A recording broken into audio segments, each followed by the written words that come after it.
Next point, Linux system architecture. Architecture means it is the internal environment of Linux. Okay, here inside of this point there is a diagram. See there. Okay, at the core part, at the beginning, at the inside there is a hardware. After that the kernel, then the shell. Okay, so this kernel and shell together, okay, becomes an operating system. I already told. Okay, the shell and kernel, okay, that becomes a operating system. After that means this, that comes under system software, kernel and shell. Okay, then the application softwares, application. Okay, and at the end the user. Okay, so here we are discussing these all. Okay, so first part, that is a primary part, that is hardware.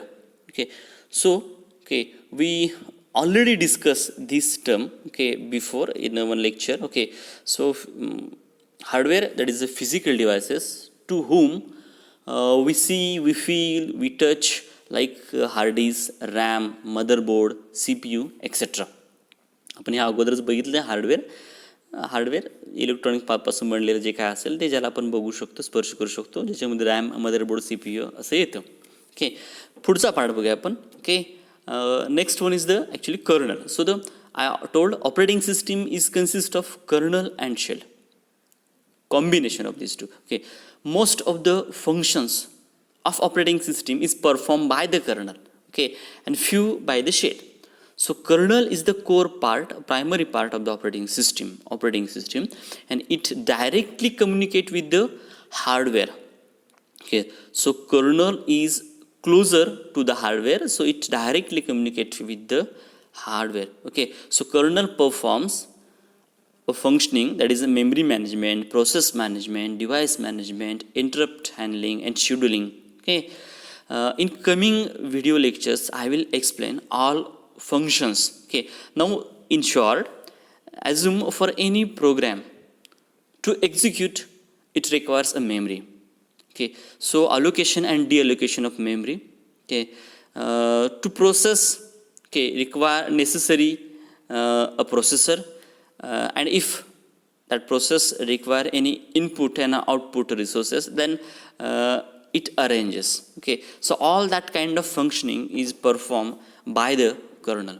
बघा, operating system ही दोघांपासून बनलेली असते. Okay, इथे जे आपल्याला दिसते ह्या डायग्राममध्ये, okay, colonel आणि शेल. तर कर्नल आणि शेल हे एकत्र येऊन ऑपरेटिंग सिस्टीम बनते. यातल्या कर्नल विषयी आपण आता चर्चा केली. ओके, हा सगळ्यात महत्त्वाचा पार्ट आहे. ओके, कर्नल जो साहजिकच हार्डवेअरच्या जवळचा आहे, त्यामुळे तो हार्डवेअरशी डायरेक्टली संभाषण करू शकतो. तर कर्नल नक्की काय करतं आपण पुढच्या लेक्चर्समध्ये व्हिडिओमध्ये बघणारच आहोत, डीपली बघणार आहोत, विस्ताराने बघणार आहोत.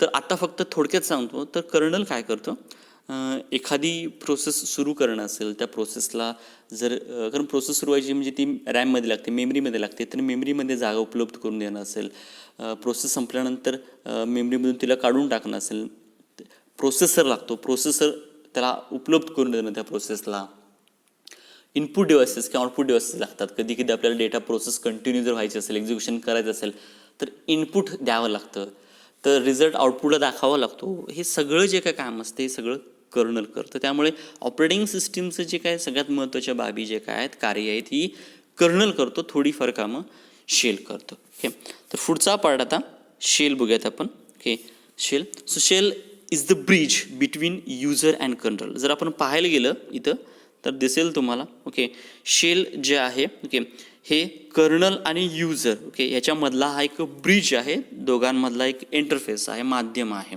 Okay, which take input from the user and sends to the kernel. जे युजरकडून इनपुट घेतं and it is send to the कर्नलकडे पोचवतं. As well as after processing, processor means that hardware device, after processing, okay, that data it take from kernel, okay, and show to the user understandable form. Kernel काय करतं, साहजिकच शेलकडून जे येतं त्याला जे लागतं गरजेचं ते सगळं उपलब्ध करून देतं, हार्डवेअरला पोचवतं, हार्डवेअर प्रोसेसिंग करतं, प्रोसेसिंग करून कर्नलकडे येतं, शेल ते कर्नलकडून घेतं आणि ती माहिती ते युजरला काय करतं, दाखवतं की ॲप्लिकेशन सॉफ्टवेअरच्या माध्यमातून ते आपल्याला वगैरे आपण ते वापरत असेल ॲप्लिकेशन सॉफ्टवेअर वगैरे तर त्या माध्यमातून आपल्याला ते दिसतं. ओके, हा शेलचा पार्ट आहे. Okay, next application means nothing but it is a application software, and that we already discussed application software in a previous video lectures. Okay, so next, operating system services. What kind of services operating system provide? Okay, कोणत्या प्रकारच्या सुविधा operating सिस्टीमनं दिलेल्या आहेत, सोयी सुविधा आपल्याला दिलेल्या आहेत त्या आपण बघूयात. Okay, in that first one, user interface of operating system. Okay, तर बघा, user interface. Okay, so kernel and shell together becomes an operating system that we know. So operating system provides a services. From that first one is a user interface. So to communicate user, okay, to the system, there are some interfaces. Okay, म्हणजे जर युजरला संभाषण साधायचं असेल, काहीतरी माहिती घ्यायची असेल, so to communicate there is a necessity of interface. त्याला काहीतरी माध्यम लागतं. ओके, अँड दॅट इंटरफेसेस के are of two types, command line interface and graphical user interface. बघा मित्रांनो, जसं तुम्ही मोबाईलवरती सुद्धा तुम्हाला जर कॉल करायचा असेल तर तुम्हाला कॉल करण्यासाठी ओके कॉन्टॅक्ट्स आहे. ओके, तर तुम्ही आणि मोबाईलचा उपयोग करून, त्या सिस्टीमचा उपयोग करून तुम्हाला कॉल करायचा आहे, तर हे कॉन्टॅक्ट्स, ओके, त्याच्यावरती नंबर दिसणं, आपण त्याच्यावरती बोटानं क्लिक करणं आणि मग पुढं कॉल लागणं. ओके, हा झाला इंटरफेस. आपण आणि त्यांनी दिलेलं ते माध्यम.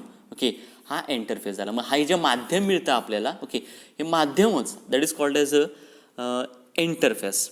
Okay, so that operating system. मग प्रत्येक ऑपरेटिंग सिस्टीम हे तुम्हाला माध्यम, युजरला हे माध्यम देतं त्याच्याशी संभाषण करण्यासाठी. And that is of two types. याचे दोन प्रकार आहेत.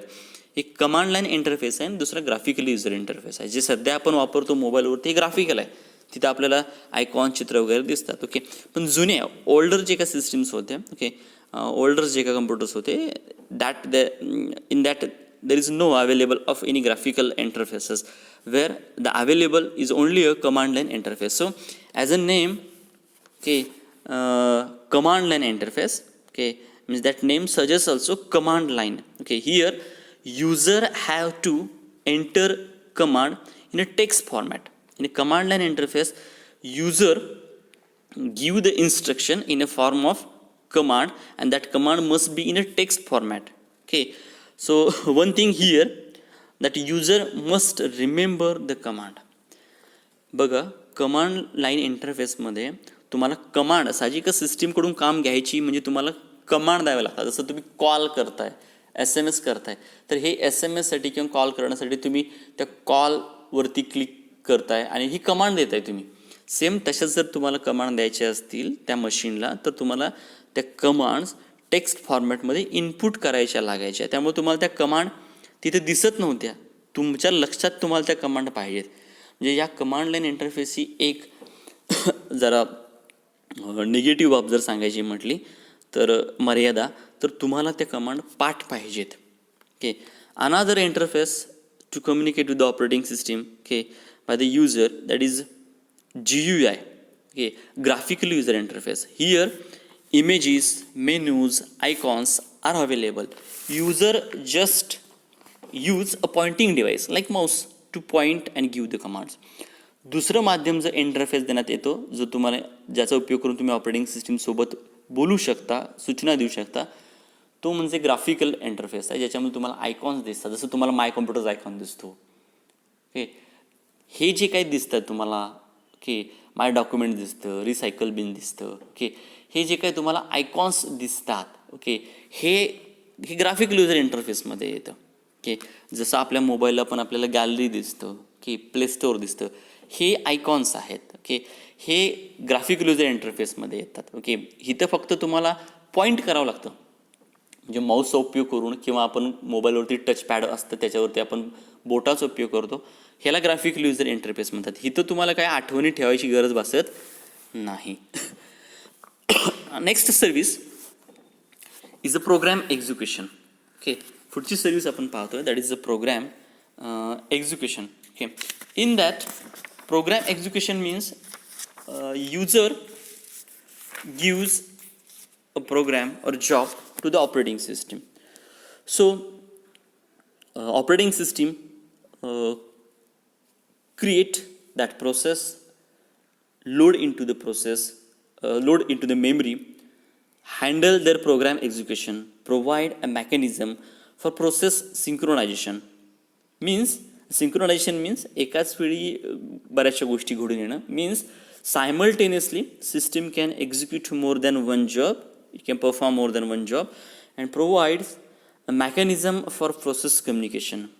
मेकॅनिझम ऑफ प्रोसेस कम्युनिकेशन म्हणजे एक प्रोसेस दुसऱ्या प्रोसेसशी संभाषण करते, कम्युनिकेट करते. Means one process can communicate with another process to continue its execution. Okay, तर ह्याच्यामध्ये काय येतं बघा, प्रोग्राम एक्झिक्युशन, प्रोग्राम एक्झिक्यूट म्हणजे तो धावणे, तो कार्यान्वित होणे, हे प्रोग्राम एक्झिक्युशनमध्ये येतं. हे ऑपरेटिंग सिस्टमचं काम आहे, ते करते. म्हणजे एखाद्या युजरने एखादी प्रोग्राम सुरू केला तर त्याचं प्रोसेस करणं, प्रोसेस जर व्हायची असेल तर साहजिकच ते मेमरी लागते, ते मेमरी त्याला देणं. ओके, मेमरी दिल्यानंतर त्याचं एक्झिक्युशन पुढं घेऊन जाणं. ओके, दोन प्रोसेसमध्ये कम्युनिकेशन, ओके, त्याला सिंक्रोनायझेशन असं म्हणण्यात येतं. ओके, तर याच्यामध्ये काय येतं प्रोसेस कम्युनिकेशनमध्ये या ओके, एक प्रोसेस आणि दुसरी प्रोसेस. ओके, तर प्रोसेस सिंक्रोनायझेशनमध्ये ओके एकाच वेळी अनेक प्रोसेस पण सुरू असतात. म्हणजे एका वेळी तुम्ही सॉन्ग लावताय, दुसऱ्या वेळी त्याच वेळी तुम्ही प्रिंटिंग पण घेत असताय. तर हे एकाच वेळी ह्या दोन किंवा याच्यापेक्षा आणखी पण एखादी प्रोसेस झाल्याची हे एकाच वेळी सुरू असणं. ओके, हे सुद्धा घडवून आणण्याचं काम जे काय आहे, ही सुद्धा सर्व्हिस ही ऑपरेटिंग सिस्टीम आपल्याला देते. तसंच आणखी एक आहे मेकॅनिझम ऑफ प्रोसेस कम्युनिकेशन, म्हणजे ज्याच्यामध्ये एक प्रोसेस दुसऱ्या प्रोसेसशी संभाषण करते. उदाहरणार्थ तुम्ही समजा मायक्रोसॉफ्ट वर्ड ओपन केलं आहे आणि तुम्ही प्रिंट देताय, तर मायक्रोसॉफ्ट वर्डची जे काही पेज असेल ते प्रिंट निघते आणि त्यासाठी प्रिंटर चा उपयोग होतो. तर प्रिंटर ही एक प्रोसेस आणि इथं वर्ड तुमची एक प्रोसेस. तर प्रिंटरकडून जे काय डेटा आहे हा वर्डकडून जो डेटा आहे हा प्रिंटरला देण्यात येतो आणि मग प्रिंटरकडून ती प्रोसेस निघते. तर ह्या प्रोसेस वर्डची प्रोसेस आणि प्रिंटरची ह्या दोघांचं एकमेकाशी संभाषण होतं आणि मग आपल्याला रिझल्ट भेटतो. हे प्रोग्राम एक्झिक्युशनमध्ये येतं आणि ही एक सुविधा आपल्याला ऑपरेटिंग सिस्टीमकडून मिळते. Next time that is a file management. File management means what? Okay, Linux operating system. Okay, it treat anything inside it as a file, a regular file, directory, or a device. All it consider as a file. Okay, so combining it becomes a file system. बघा, Linux operating सिस्टीमच्या बाबतीत एक ही पण महत्त्वाची बाब आहे.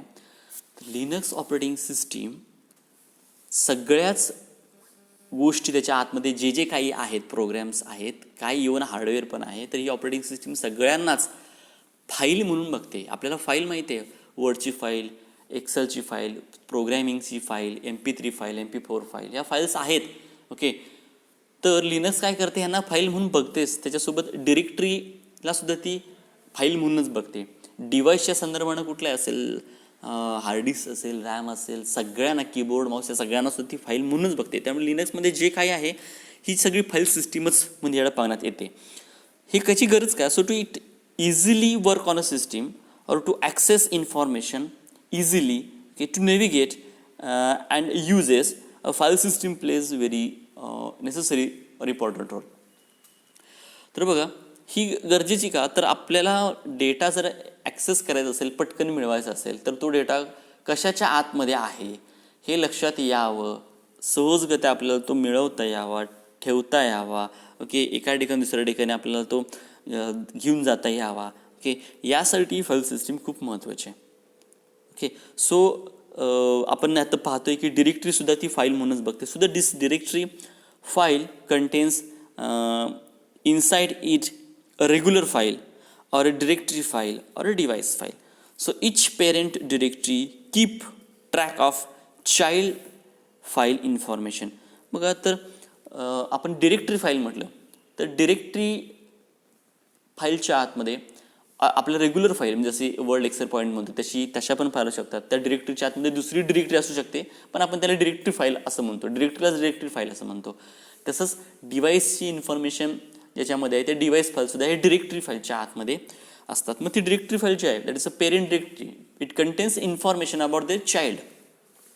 जी का parent directory ती त्याच्या आतमध्ये जे कोण आहेत चाइल्ड म्हणतात आपण त्याला, त्याची माहिती, ओके, त्याचं स्टेटस काय आहे, त्याचं लोकेशन काय आहे, त्याच्यामध्ये किती डेटा आहे, सगळ्या प्रकारची माहिती ती ठेवते. तसंच ओके फाईल मॅनेजमेंट काय करतं की फाईलला जे काही रिसोर्सेस लागत आहेत त्या फाईलमध्ये तुम्ही काहीतरी इनपुट देताय तर कीबोर्ड लागतो, ओके, तर डिस्प्ले करताय तर डिस्प्ले लागतो, शो करत असाल तर डिस्प्ले लागतो. तर अशा प्रकारच्या सोयी पण ती गरजेनुसार देणं आणि काढून घेणं हे पण फाईल मॅनेजमेंट सिस्टीममध्ये येतं.